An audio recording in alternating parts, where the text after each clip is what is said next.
Hey everyone, this is Matt Hawkins. Welcome to the Be the Bright podcast, episode 52.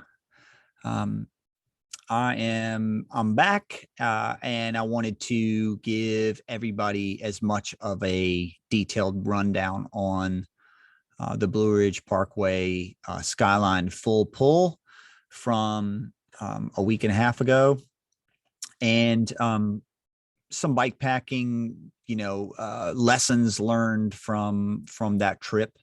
Um, and unfortunately, Pete's not here with us on the podcast. He's moving on to other challenges, and so I'm going to do this one by myself for now. But I think I can give a lot of information for those who listened to the previous podcast, and then also, yeah, I like to talk. Y'all know that. So again, welcome to episode 52, Be the Bike podcast. And we're going to be discussing the Blue Ridge Parkway full pull from July 19th through the 25th. So just to recap, Pete McKinney and I were self-supported doing all of the Blue Ridge Parkway, which is 469 miles, and the Skyline Drive, which is 105 miles. And we had planned to do it in 6 days. Each day was a mix between 85 to 109 miles a day. And neither one of us had ever done those kind of distances back to back, self-supported, fully loaded, doing all this climbing. So I know for me, I had started, I got a coach with Ignition, and I was working with the coach for 3 months prior to, which I have not ever done before. And so I did have an interesting buildup, kind of not from the total bottom, but after the buck 50, I was not in shape, and my riding had been, falling off, and I went from 0 to basically 6 days a week and stuck with that all the way through. My biggest challenge in advance was making sure that my goal was just like get my fitness as high as I could get it. And since I wasn't gearing up for some sort of PR or some sort of road race or a crit or a XC mountain bike thing where like intensity was really the issue, the theory was get my fitness as high as I could get it, and then stay reasonable in the course of these 6 to 12 hour days every day, and hopefully the fitness would pay off. So a little bit of an unknown for me personally. I had been working with moose packs, and got a lot of intel from Sheldon while he was at Rodeo Labs about the bike packing setup and kind of what it was I needed to bring. Matt Musa and I worked together. I did some custom print X-Pack fabric for him, sent it to him, and then we worked on the design and the layout of each one of the bags. And I did a post about this, but I just cannot say enough how much space I had more space than I needed, and then B, the versatility of the way we did the kit was awesome. It's it's modular, so of course you don't need everything, and you can take things off. And if I was doing maybe a race scenario, a bike packing race scenario, or a shorter event, I wouldn't need all that space. But one of the coolest things about it is it looks good, but functionally it's laid out almost perfect. And just to go through it real quick, we did a frame bag. There's a 2-liter bladder in the top of the frame bag on the right side. We used a platypus hoser, 2-liter bag, 2-liter bladder, works great, comes up through the front of the bag, and then, is out near the handlebar. That bag has a separate compartment for that bladder at the top.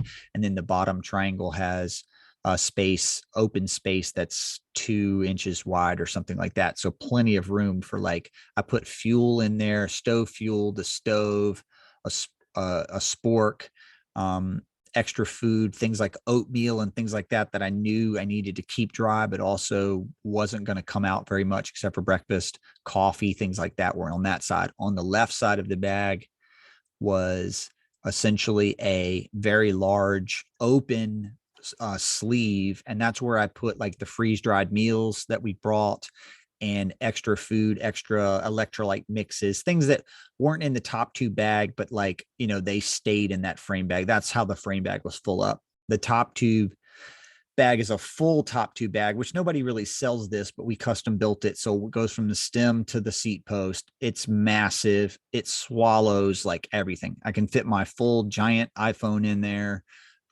tools, cables, gels, food, peanut butter and jellies, anything that you want to get while you're riding, you put it in this bag. And then, I try to get trash out of there as I can to keep more space. And it worked. It worked amazing. It's tapered a little bit. It's a little taller at the stem than it is back to the seat. And it actually, in a way, straps to, it does go through the top water bottle mount bosses up near the stem on the top tube, but it does Velcro around the top tube and then also grabs the top of the frame bag. So the two kind of work together. In the back, we did a custom saddle bag. And if you can't see these things, you should check out the Instagram post. You'll see all these bags. But the frame bag was designed, or the saddle bag was designed to not have support, and it would strap to the post and also up through the rails on the seat. And it works great. It's just that I'm 6'2" and my sleeping bag's a little bigger. My shoes are a little bigger, my tent, all these things, and they end up taking up a lot of space.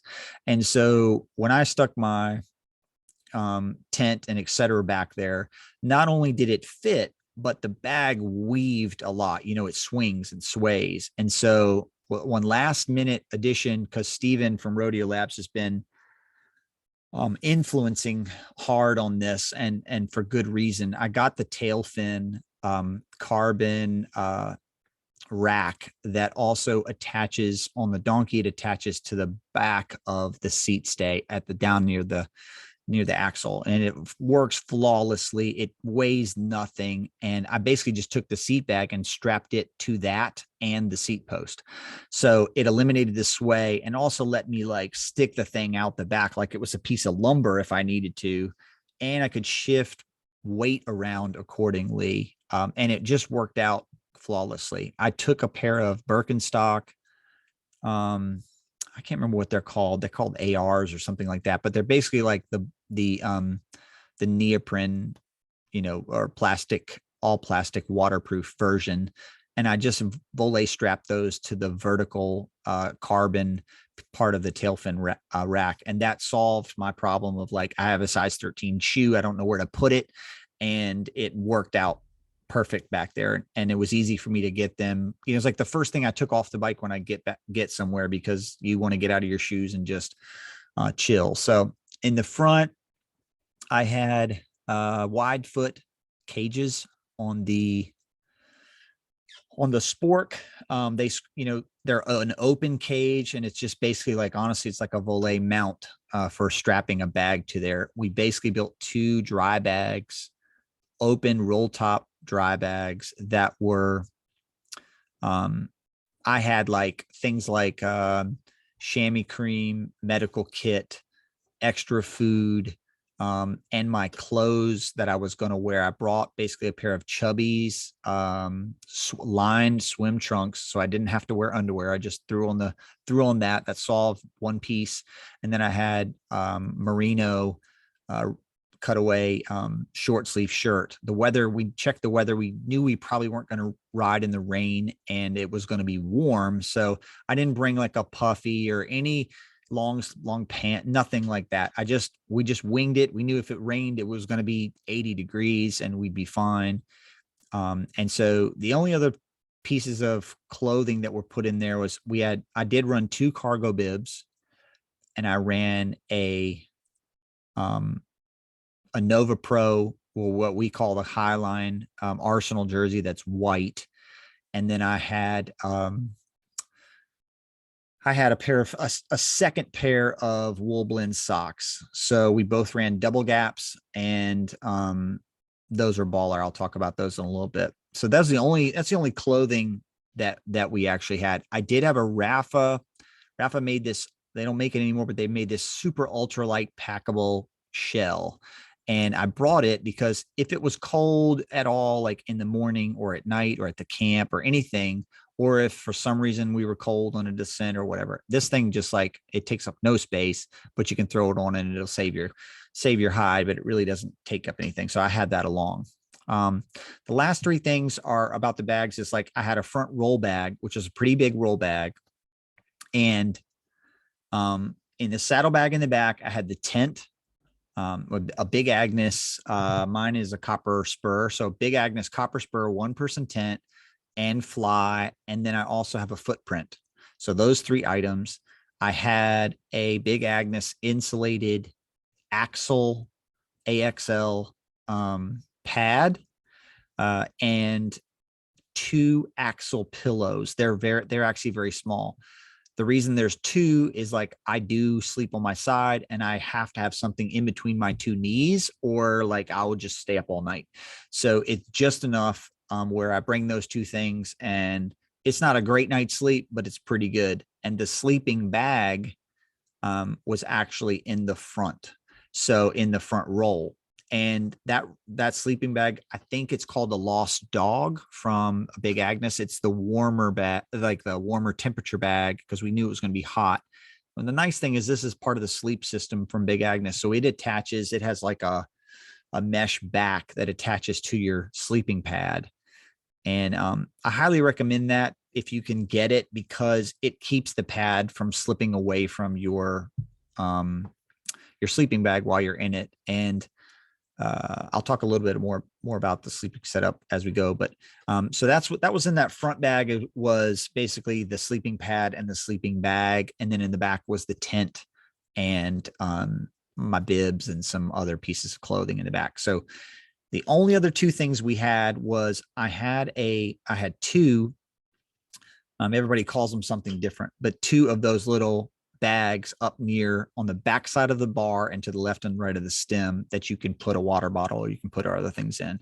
So I had 2 water bottles up there, and then I had 2 full 26-ounce water bottles, and then I had the 2-liter bladder. We knew we weren't going to have great distance between our water stops, but even on a hot day, you can blow through that. And we did actually one day blow through all of that water, and we're like in desperate need and had to hit the stream. But so yeah, that's the setup. The only other couple things I had, I mean, I ride a Wahoo Bolt. I do have a dynamo hub in the front. So I have a Son hub laced to my rodeo rim, which is a 700. And I use a sine wave light, and I have the light mounted at the top of the fork crown. So it comes through in the back, and it's right above the tire. Not a great place to put your light, but we needed lights for tunnels. So you just throw them on when you're doing that. And the rest of the time I was using it for pass through charging. So you can run a USB on the back of your sine wave light.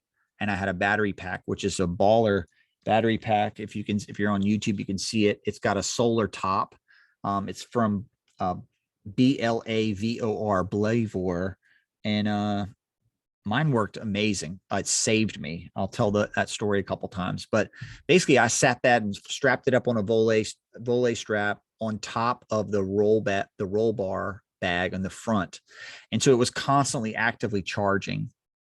I went 4 days with it before I ever had to plug it into anything, which was awesome. And so it can charge USB, USB-C, and even the Type C or whatever it is. So it can do, your Wahoo, your Garmin InReach, which I had. It can do your iPhone, and the Di2 charger. and I used them all. And I'll tell a little bit about that here shortly. Basically, I'm going to just run down through the trip, how it worked and what I kind of learned along the way. Of course, Pete would have a different viewpoint or a different, experience. But my goal is to sort of, if you're interested in doing bike packing, or if you're curious about what it's really like to string together 6 massive days in a row, what's it do to your body? What do you need? All that stuff. I'm going to try to just kind of go through that. So for 2 reasons: one, to document it for myself so I don't forget it, and then B, I think that's how I got into this too, is that I saw other people do it. And I was like, man, I wonder what I would be like if I did that. And it just was curious. I was just bike pack curious. I'm no expert by any means, but I do have one big trip under my belt now, and there's a lot to learn from it. So I'm just going to run down through it real quick. Basically, it was a 6-day trip. We planned it, so we knew where we were going to stay every night. We had an idea of the route. The route's pretty simple. You're not like, there's no options. You get on the Blue Ridge Parkway and you keep riding, but you can't camp on the parkway except for in designated camping areas. And so there was a very limited amount of places that we could stop. And if you had a day where you had 40 miles and you had a campground, it just didn't make sense to stop and camp 40 miles in when you could go 85 or 90 and get further up the trail or further up the road. So part of it was being a flatlander and being down here and not training in the hills or whatever. We knew, I mean, we've done these kind of days before, like doing Alpine Loop or something like that. But we just assumed we'd have the most daylight of the whole year because it's basically summer solstice. So we'd have about 13 to 14 hours of daylight every day, which is a lot of time to ride. And we weren't in a hurry. So the goal was just to like take our time, stop when we could stop and just keep riding. And Pete had just come off of doing Unbound 2 weeks before. And, he was a little bit focused on recovery there for a little bit right afterwards. And then it was like time to get ready. The week we were getting ready to go, it's time to get ready, get your bike ready, get your stuff. And logistically, it's a bit of a challenge because this is 550 miles apart from the start to the finish. So we had his wife and son drive us out to Asheville on Friday. We got 2 hotel rooms and we got them for 2 nights. And the goal was we'd wake up on Saturday morning and she would drive us out to the start, drop us off, and we'd be fully loaded. And we'd ride right back to that hotel for the first night, because there was not a campground in Asheville that we could sort of do a tent at. And it just made sense. And in a way it was a little bit of a safety valve of being like, we get to do the first day. And if there's, for some reason, there's something I want to ditch or I'd have it. And I could just leave the rest with his wife and he could bring it back.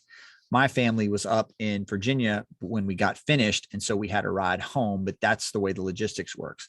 So basically the first day, we drove out to Cherokee. We got a late start.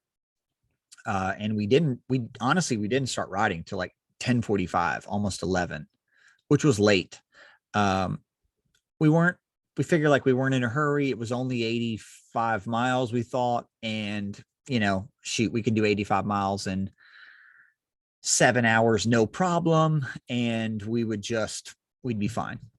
And we woefully underestimated the first 40 miles, because it is brutal. And if you do this, it is significantly easier to ride south to north, or north to south. It is significantly harder the first 2 days to ride south to north. And we were doing that. And in the first 39 miles, we climbed 74,000 feet, I believe. And it took us 4 hours and 45 minutes, which was crazy. And we were like, I mean, you get to the highest point, and I think it was 6,000 and 30 feet or something like that. And you're at the highest point, but that isn't the way this works. You're either going up or down. And we knew that if we get to Mount Pisgah, which is like 52 miles in, that there's a 30-mile downhill into Asheville. But by the time we got to Mount Pisgah, we had been riding for and just been out there for, I don't even know, at least 6.5 hours, which was fine. But we're starting to get, we had a late start.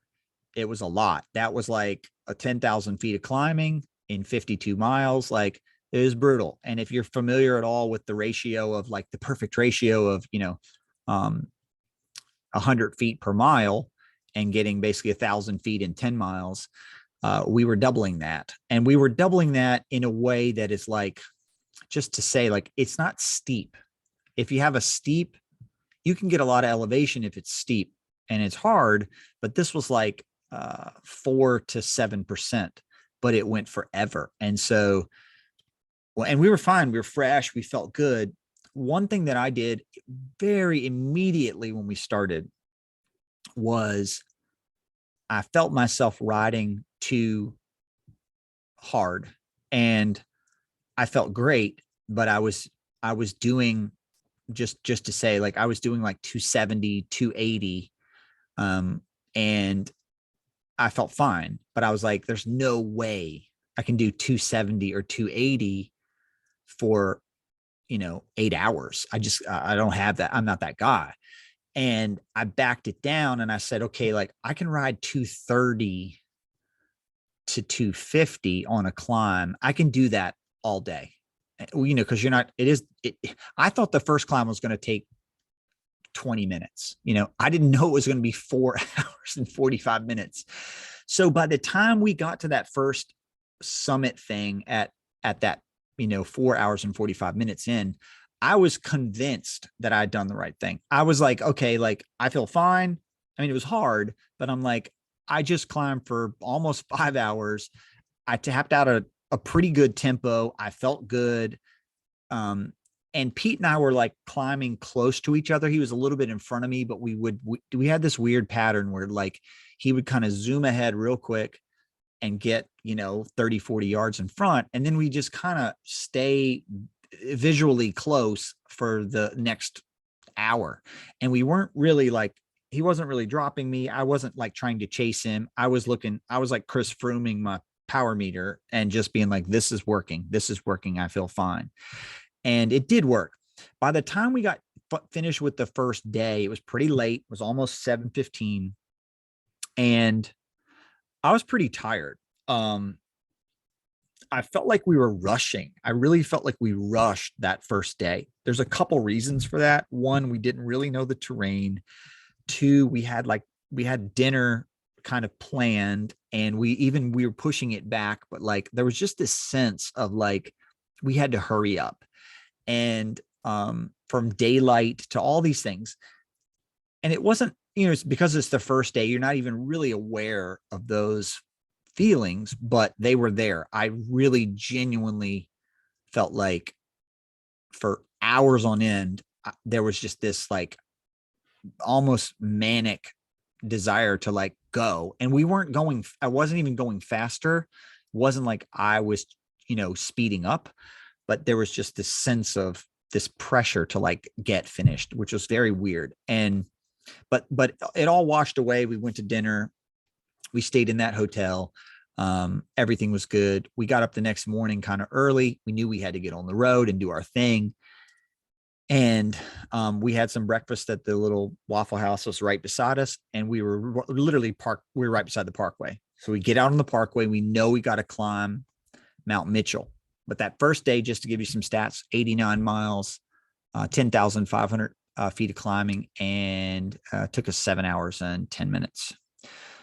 Second day, we were going from Asheville up and over Mount Mitchell and then ending up at Julian Price Campground, which is only about 10 miles away from Blowing Rock. Similar, almost eerily similar day as far as the climbing and the miles. But Mitchell is a totally different thing. It's only 20 miles in the beginning, and it's not as hard as the previous day up from Cherokee. So, and we were kind of prepared for it mentally. So, second day on the bike, body was a little bit cranky in the first 2 minutes. I did wake up refreshed. I didn't wake, I was tired the night before, and I thought, man, what if I wake up tomorrow and like I don't want to get back on the bike, you know? Um, but it was fine. Once you start pedaling, it's amazing what your body does within 5 minutes. The saddle doesn't hurt anymore. Your knees, your knees are warmed up. The power doesn't feel like it hurts. It's like your legs are like, oh, okay, yeah, 230, 250.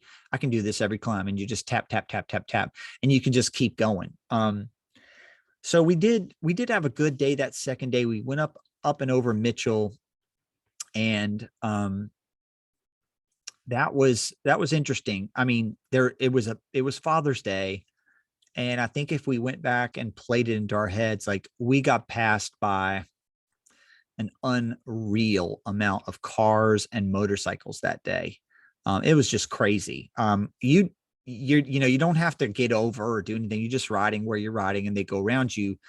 But it was constant. I mean, it was absolutely constant. It was just the day. It was Father's Day. It was Sunday. Everyone was just out enjoying it. It was a nice day.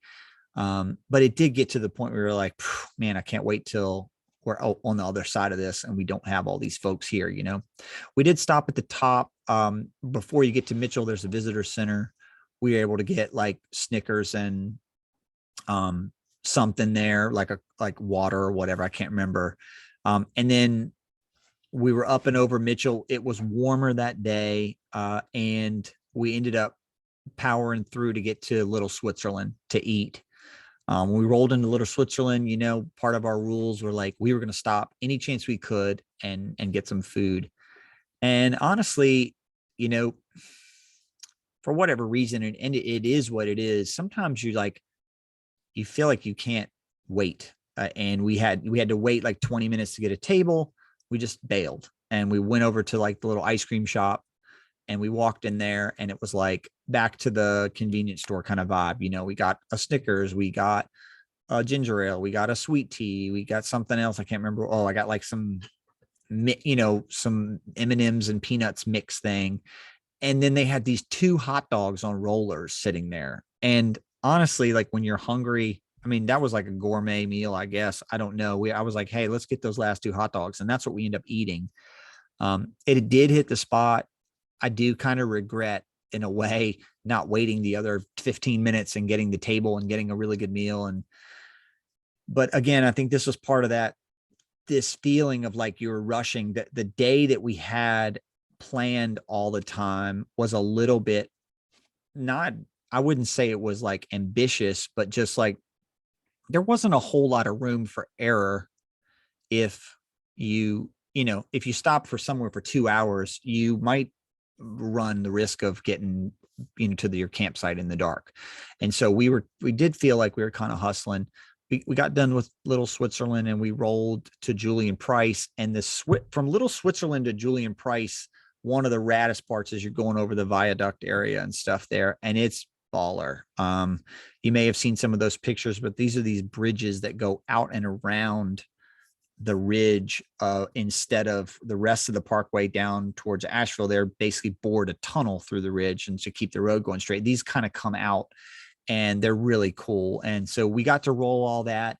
By the time we got to Julian Price, we were tired. 2 days in, this was 89 miles, 10,084 feet in 7 hours and 23 minutes, almost identical to the previous day. But it was easier than the first day for sure. And we had time. We had a good hour of just chill, take a shower, get our camp set up. We had meals that we made, that we ate, and like all that was great. Got a pretty good night's sleep. It was a little cold in the tent, which was fine. I sleep good in the cold. And on the third day, you're waking up. And the thing was that from the previous day, almost immediately in Asheville, I knew my pedal was shot. it was too early. It was like 7 a.m. We didn't want to like wait on it's Father's Day on a Sunday. It was like, we didn't know if we could get a pedal. And we just kind of looked at it and it was kind of like, let's just keep riding it. If it falls off, it falls off. We'll figure it out. Luckily, it got me all the way through that day to Julian Price. And when we woke up on the next day, on the third day, it was a little chilly and we wanted to get on the road and get going early.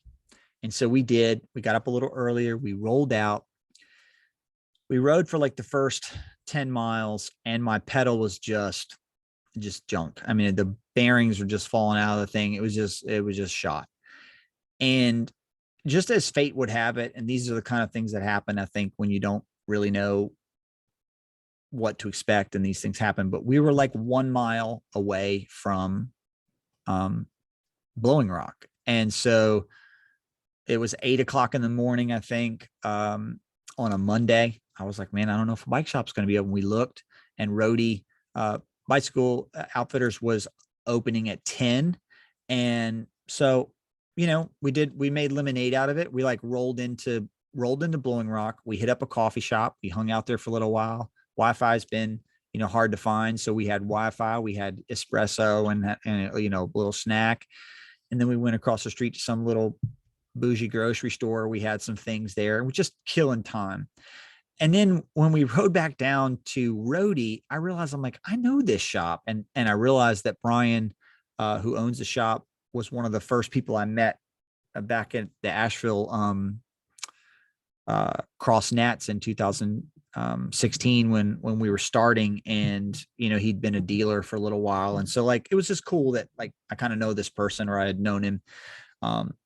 And long story short, they opened at 10. We rolled in there. He helped me get, new pedals. I went with Look SPDs. I've been using scissors, Speedplay scissors for years. I'm like the only person that uses those, but they they're dead now.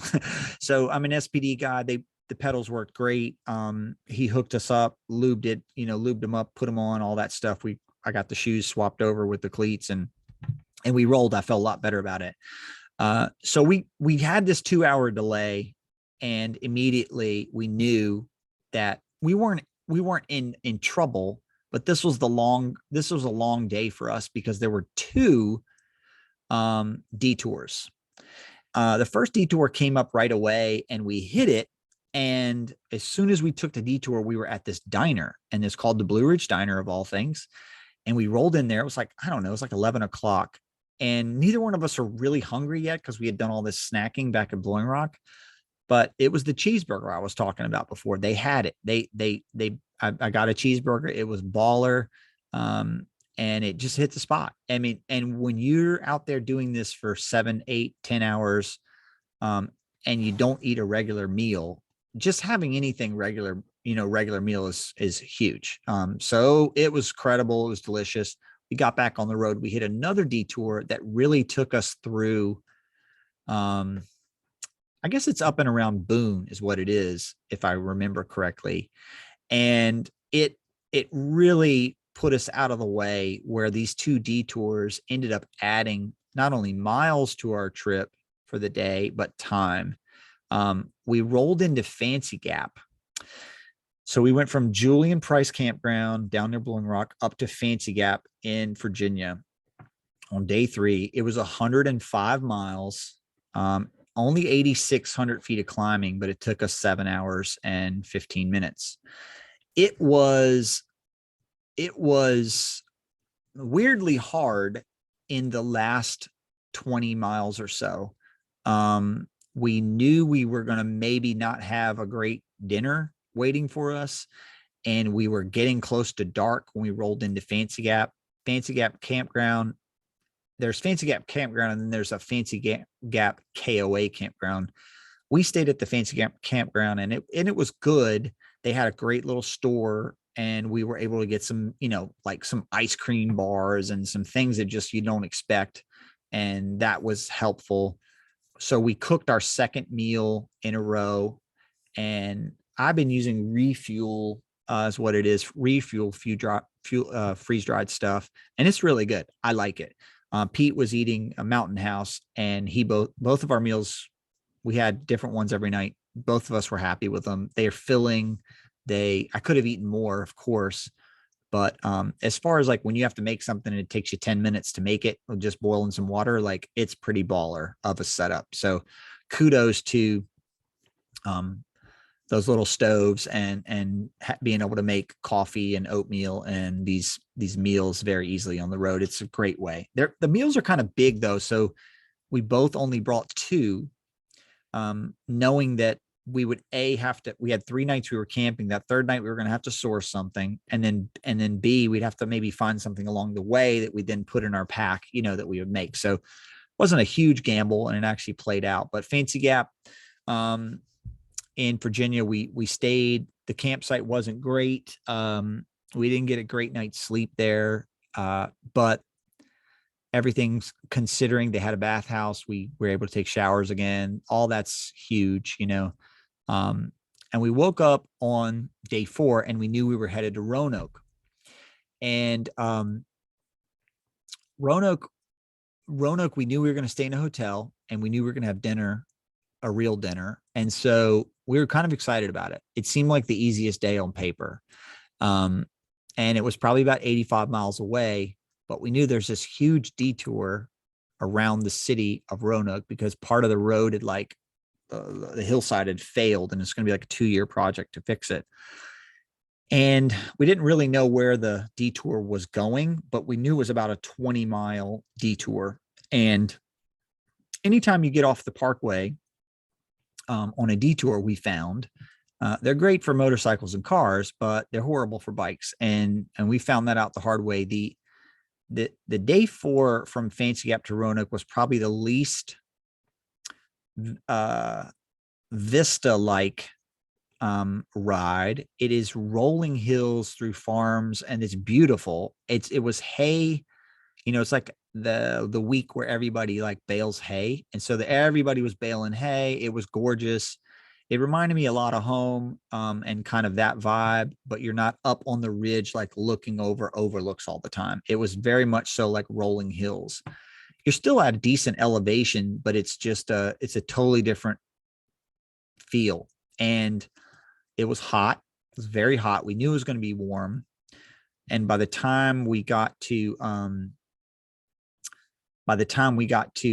the detour to go down into Roanoke, we really hadn't had much in the way of like support that day, but it was a shorter day. We were targeting getting there kind of early, and we had this massive descent off the detour down. I feel like it's 220 or 221, and it zips down towards Roanoke. But then we're like on this 2-lane road with this line of cars behind us, and we're going as fast as we can, like 25, 28 miles an hour, fully loaded, but we're still in the way, and nothing we could do about it. But we just time trialed it into town, and we got about.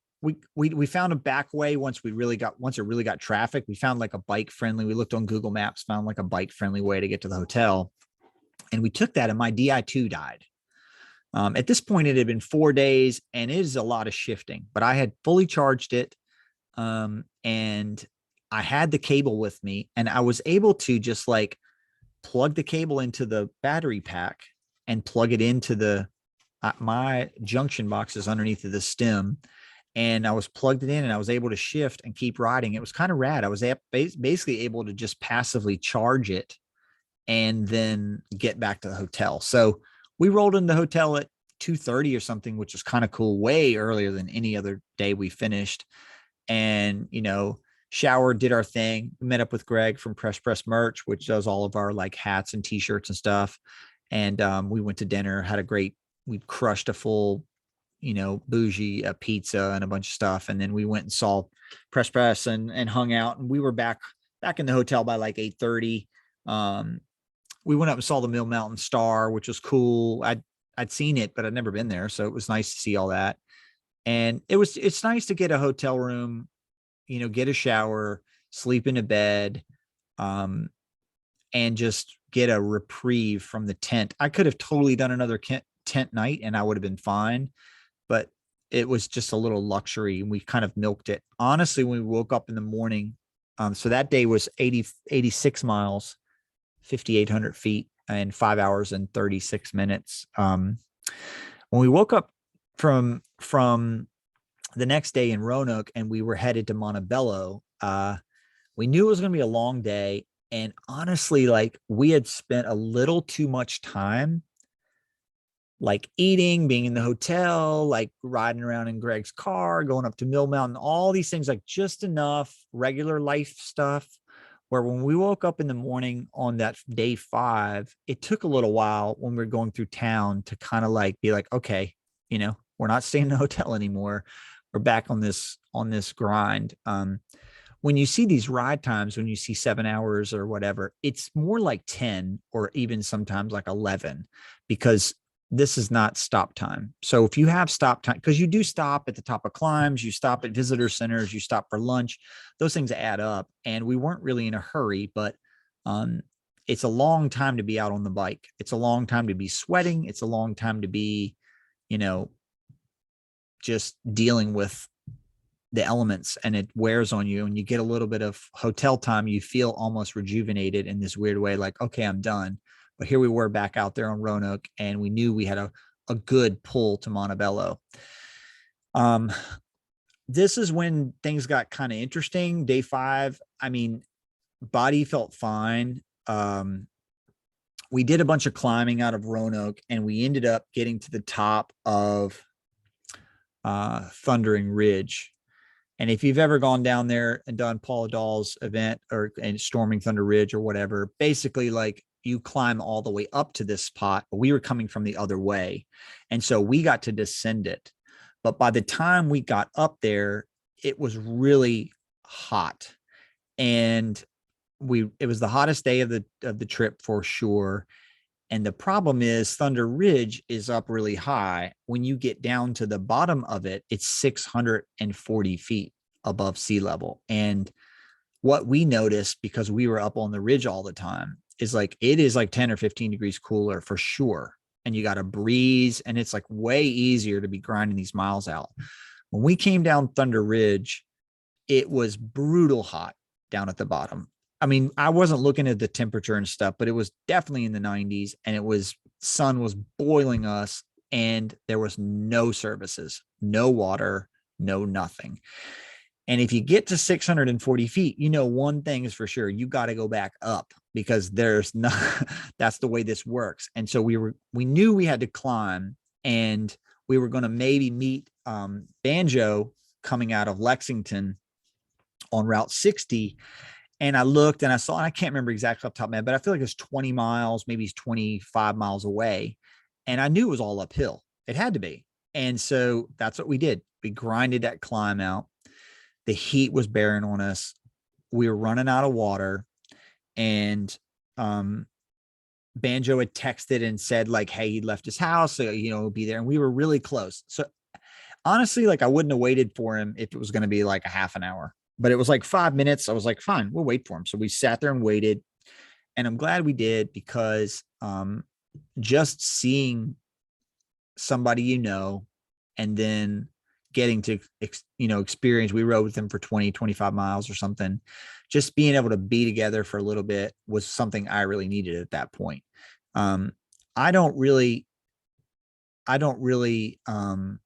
I've never, honestly, really never experienced this before, but on this trip, until Banjo arrived on day 5, 80 miles into our trip that day, I didn't realize how, like, my brain had sort of really become shut off. I was kind of riding a lot of the day, all these days by myself, and Pete wasn't near. We weren't really talking. It was a very solo experience. And in a way that was great.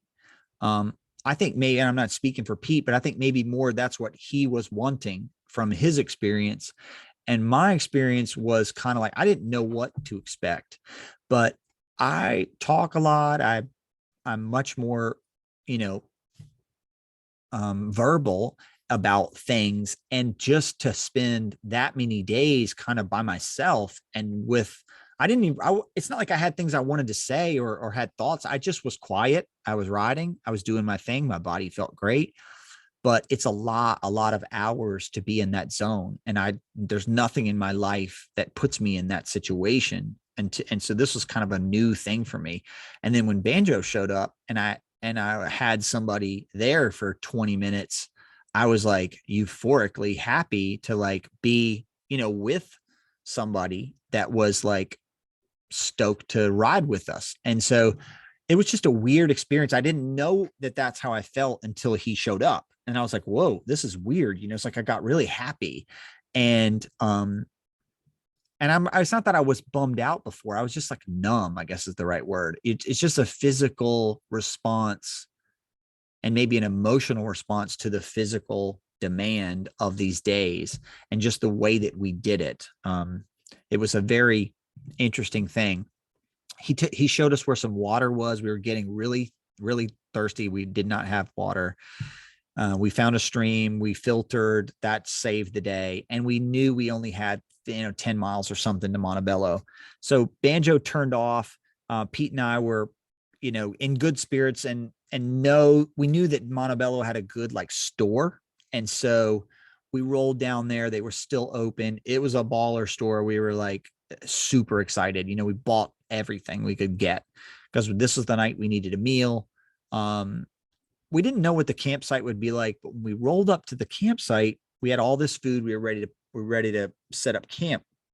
And there was only 3 spots and in the section we were at, and there was 2 families in the other 2 spots, and they were loaded for bear. I mean, these people brought everything that they could possibly imagine. They had the big giant tents for the family. They had picnic tables. They had other auxiliary tents to hang out in. They had coolers. They had multiple cars, like kids everywhere. It was crazy town.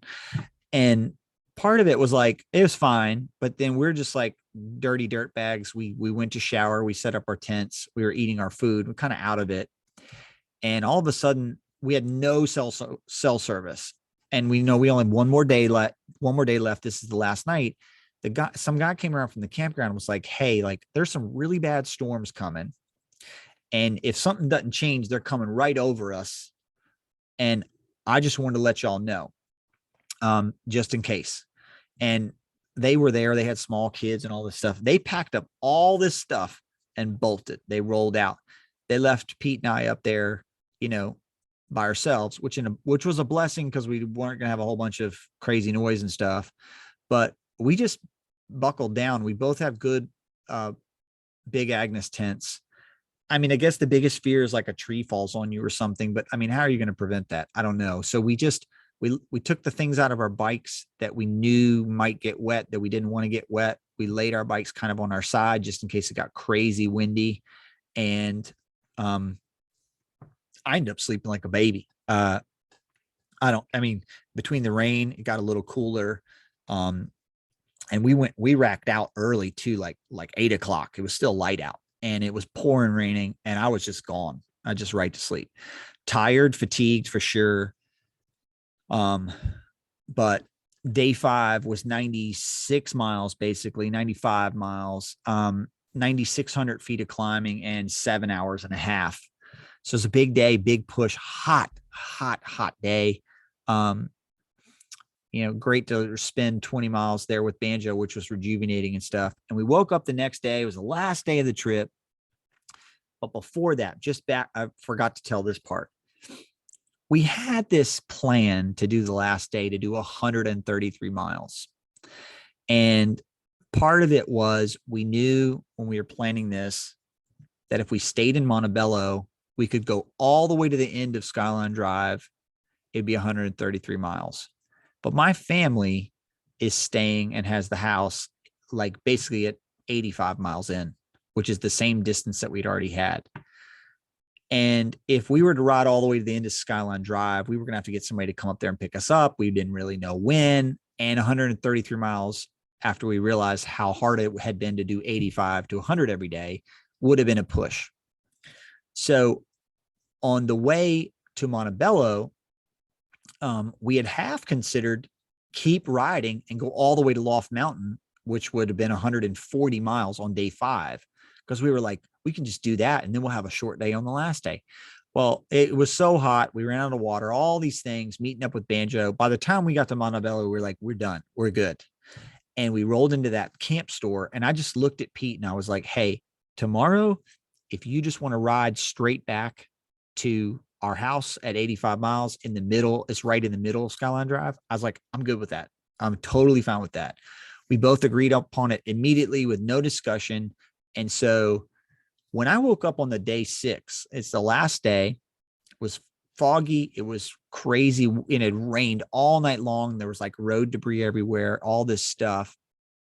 But I knew that this was the last day. I knew that I didn't have to keep the governor on the climbs. I knew that I could just have fun, and leave it all out there and like just enjoy it.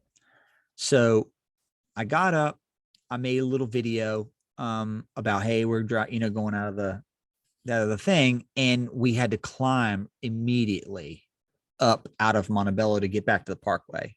And when I say we had to climb, it's like savage, I mean, it was like I was throwing out 400 watts like right away just to keep the bike moving, and which is fine. Like I can do that for a little bit. We got up there to the top. I felt good. I felt fine. I was like, hey, I'm burning matches today. I'm having fun.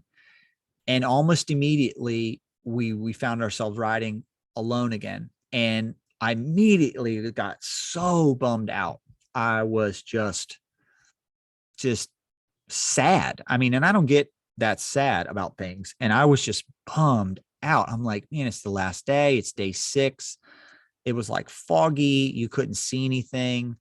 And I'm like, I'm just by myself again with my thoughts, So I texted Richard, Serton and Philip Robb, who'd been asking me for weeks, like, hey, when you come through Afton, let us know. And I was like, we're on the Parkway. I don't know when we're going to be to Afton, but it's about 30 miles away. I was like, about 30 miles out.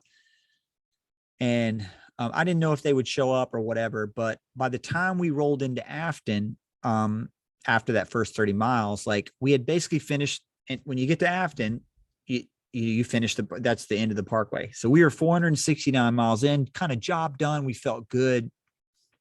And it was really rad to link up with them, because then we had 2 people, Philip and Pete, rode together a little bit. Me and Richard rode together. We just chatted, no big deal. And we were riding the Loft Mountains like 25 miles up the road.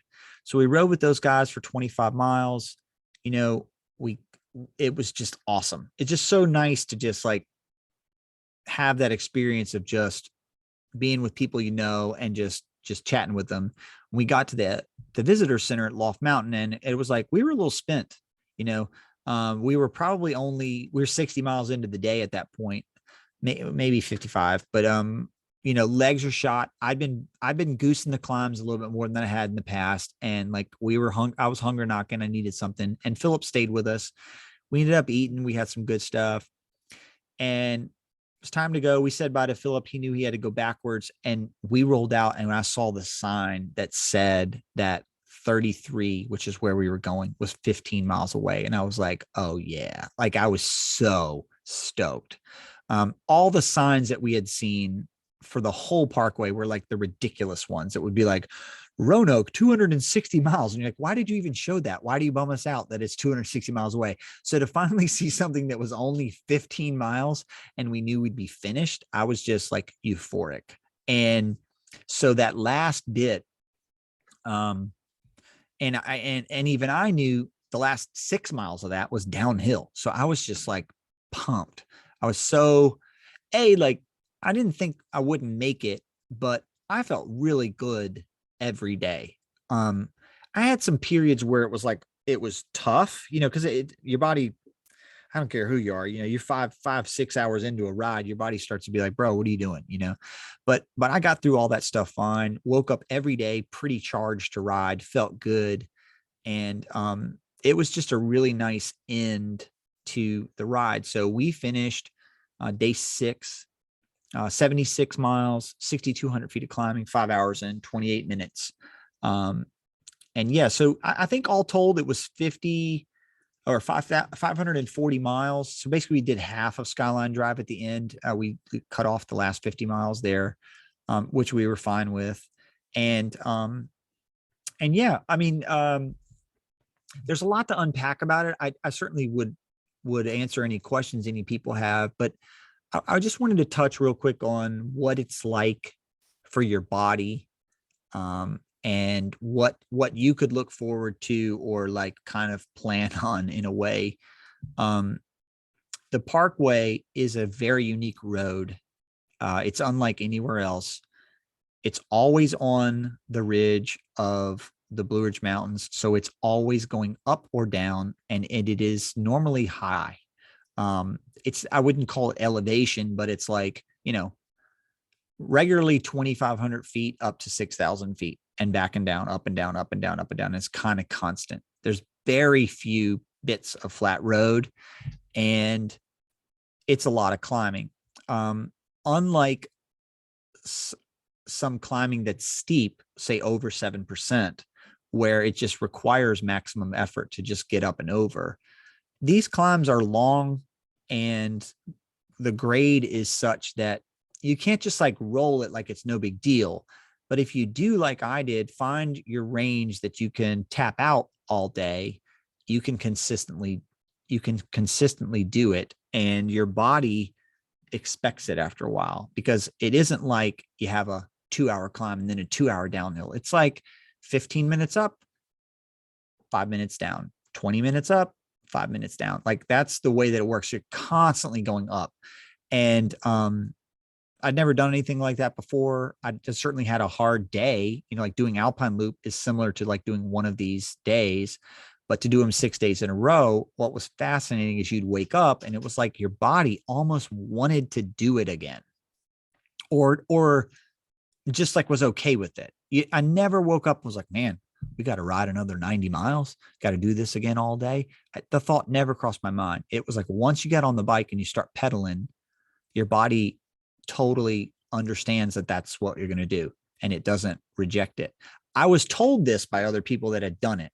I just personally had never experienced that myself. And it was a reassurance that yes, yeah, I had prepared, and two, I had measured my output to conserve, which was also, I think, smart for me.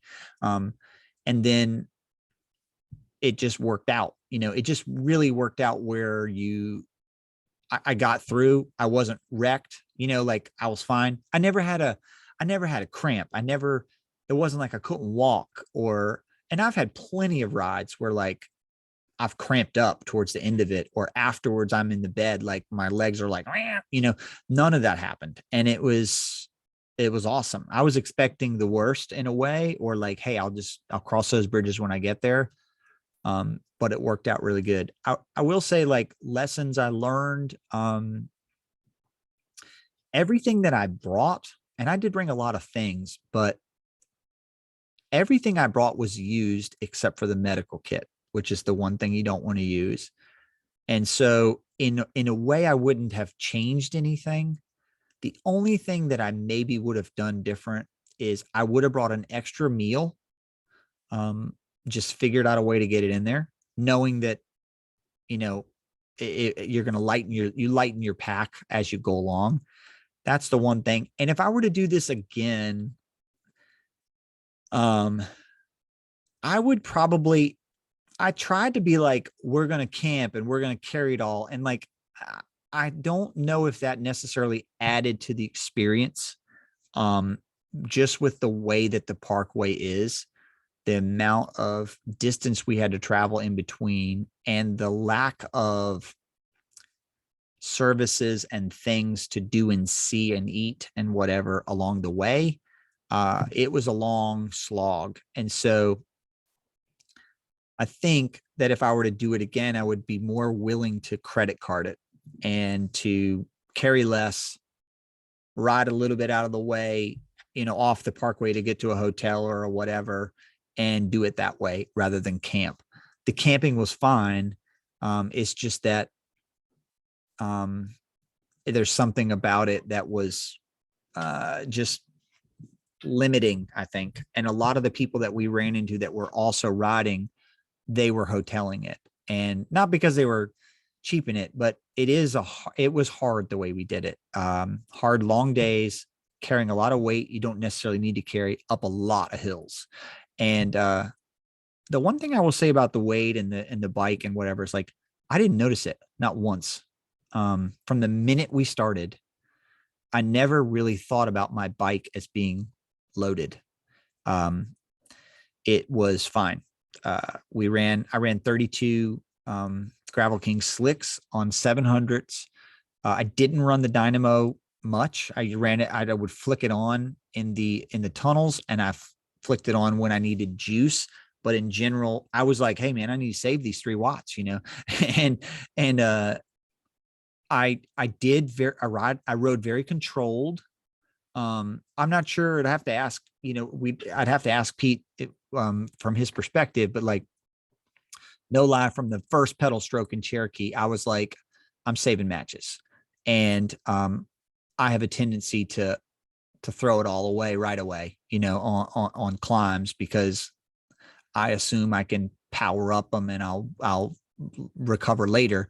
But I just knew these climbs never ended. They never ended. They came right back one after the other. And honestly, the descents aren't normally long enough to even recover. It's just like a breather and you're back at it.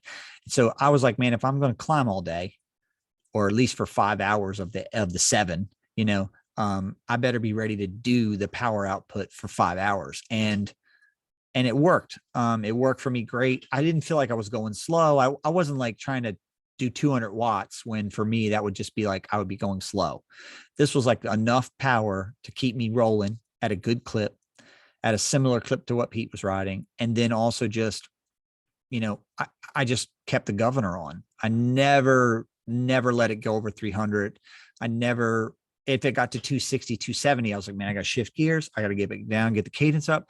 And honestly, part of that is like, it gives you something to think about when you're out there, like a zombie for hours on end. But if I were to do it differently again, like say I just threw caution in the wind and I would just like kind of, competitively tap out climbs or something, it would be a totally different experience. I don't think I could do that with the loaded bike, but just like if I was out there on the road bike alone, yeah, I mean, you could have a lot more fun. But doing it loaded, I just felt like I needed to be a metronome and control. And honestly, the proof's in the pudding on that. It worked. I felt great. Fitness is through the roof. I've never seen fitness numbers like I have right now. I did take off 5 days when I got back, and I've only ridden once. So, and I'm not super nervous about that. I'm not squandering away fitness stuff. Busy time here at Ridge Supply, and for the this time of year. And so, and the holiday weekend, all that stuff. So I feel good about the hay that's in the barn, and I'll get back at it. I will just say, if you're listening, if you've got this far and you paid attention to our journey, like, I never wanted this to be something that was super marketed, but I had this impression that a lot of people have done the Blue Ridge Parkway. And I think the answer to that is they probably haven't. Yes, people have done it. We're not pioneers by any means. I think the way we did it was unique and hard. It certainly could be harder. And I know that people can do it faster. I know they can do it in less days with less stuff. I think to do it the way we did it, self-supported and carrying all that stuff, it was significantly challenging, but not extreme. And I kind of like that. It's a great way to start something like this.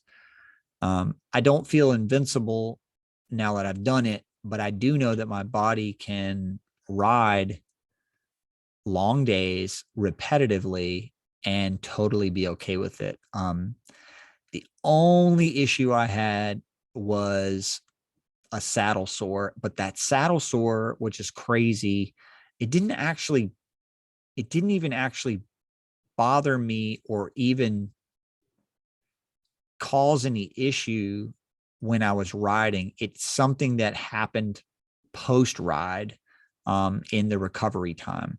And I don't even know. That's probably crazy common, when you spend that much time in the saddle, because it really rarely get out of the saddle.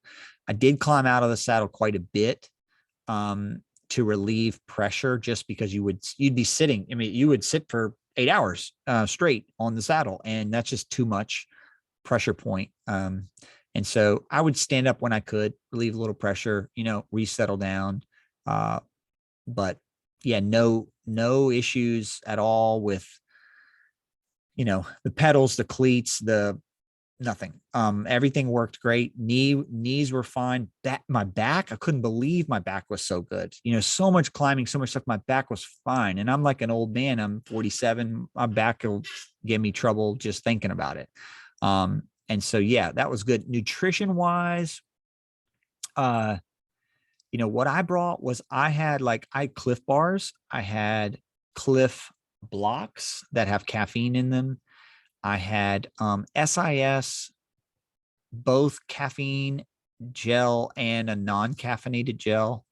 And then I also had a bag of gummy bears and a bag of twin snakes. And then I had this electrolyte stuff that I got at Walgreens on the way down there. And I don't even know what it was called. But it was like a powder that you could put in your drink, because I normally would use Flow or something like that in my bottles, but I knew I just couldn't bring that much powder because you go through so many water bottles. I found these things. I tested one in the car just to make sure it didn't, wasn't awful, and it wasn't bad. And honestly, the 3 hot days I used it and it worked. So, and obviously there's many products for that, but the first 2 days I used it pretty religiously, no cramping, no issue, felt very hydrated, was able to drink enough, because you can get very dehydrated and you can get very undercaloried doing this much stuff. But if you stay on top of it and can keep eating, you can stave it off pretty good. These days aren't insane. So I did well. I didn't bring anything other than oatmeal from the morning. Coffee. I use a Starbucks instant coffee that they've just started doing now, which is basically just like a powder. And it's grounds, but basically it's two scoops of grounds in hot boiling water. And the coffee was legit. What's nice is I normally drink espresso, and that's all I drink, and I don't put anything in it. So if my body in the morning, if I don't get that real good hit of espresso type, I don't do well for a while, and it takes me a while to get going. This instant coffee, if I took 2 big scoops, put it in there, and it was only I didn't even do 8 ounces. I probably did a 6 or 7 ounce, amount of water, and it did the trick. I only had one. I was fine. No caffeine withdrawals or anything like that. And I felt awake and ready to roll. I'd have one thing of oatmeal and I'd be gone. And then at night we had those refuel meals, and Pete was eating Mountain House. It's 2/3 of a cup of water or 1 cup of water boiling, stick it in there, close it, shake it up, wait 10 minutes, and then you got yourself a meal. I had what was it? Chicken Alfredo pasta one night. And then I had chicken and rice, homemade chicken and rice the second night. And they both were baller. I mean, granted, in the situation, it tasted amazing, but it did work, and it was good. Equipment wise, I was riding a trail donkey, 3.0. I had 700s on it, dynamo in the front. I run a specialized power mirror saddle, which was good. I run a Redshift front stem on a traditional bend Easton bar.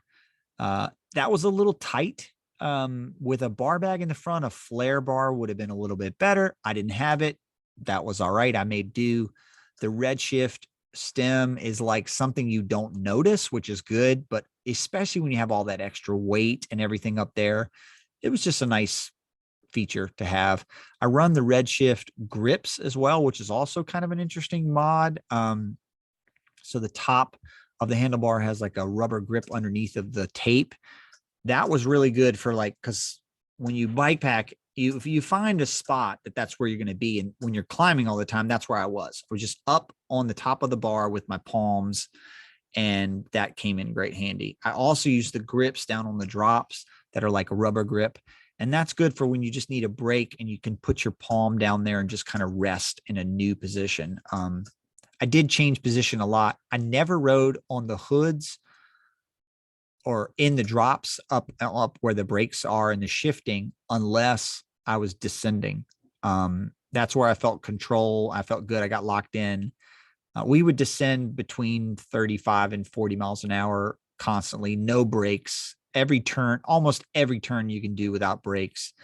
And what I would do is I would sit up to air brake myself if I felt like, they were showing signs that the turn was going to be whatever, 25 or something. I would like air brake myself just to make sure. But the bike handled like rails, weighted, it was fine. And yeah, that was really cool. The only sort of setup thing that I just would have brought more food for this trip. Excuse me. It just not enough services out there. And when you do get service, sometimes it's like hot water and like, that's it. And so, there's things you can eat over the course of burning calories for 7 hours. But if you can somehow control that a little bit by bringing a little bit more of that stuff, you'd be good. Honestly, I think I dialed it in a way, like I ended up with one kind bar in my bag when I finished, and that was it. And so I had really kind of gone through everything. And once you go through stuff, then you have to get it. You have to buy it or find it, which it's not like it's the desert. It's just that the services are very limited. So if you are ever interested in riding the Parkway, come prepared and know that.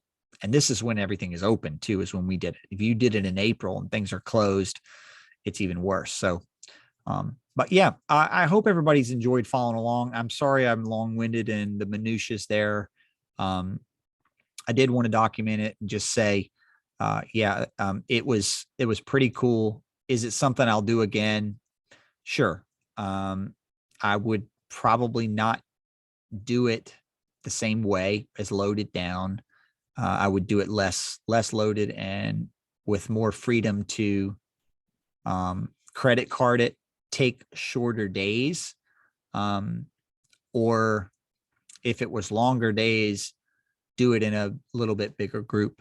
Doing it with two people was interesting. I don't think either one of us really knew what to expect.